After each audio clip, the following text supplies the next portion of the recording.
The polls closed at 8 o'clock last night, but when we signed off on the news at 11:35 last night, we only had 1% of the results in.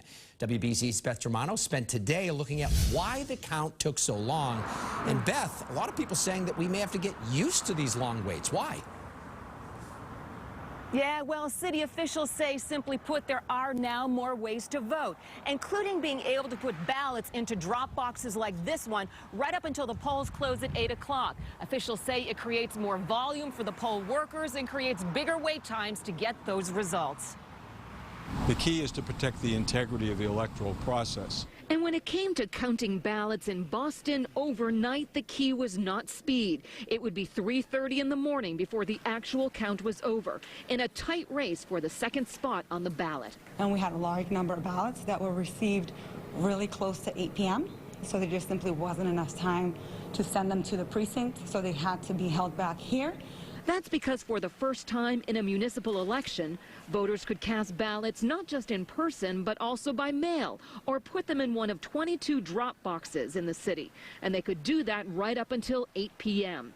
At City Hall, 7,000 ballots alone, mailed or dropped, trickled in, and had to be cross-referenced all by hand. That 7,000 ballots had to be sorted by ward and precinct. They had to be scanned, and then they had to check to make sure those people hadn't voted already. If we can increase the number of opportunities for folks to vote and recognize that we may get our results a little bit later, that's a good trade-off. City Councilor Matt O'Malley says it's a new normal, increased voting opportunities extended by the state amid the pandemic. But the process will now be reviewed for any possible changes.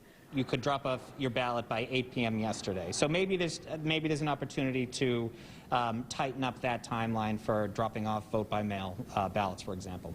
In one of the most anticipated elections the city has seen, the wait may have been agonizing, but it didn't prevent Michelle Wu and Anissa Asabi-George from declaring victory last night.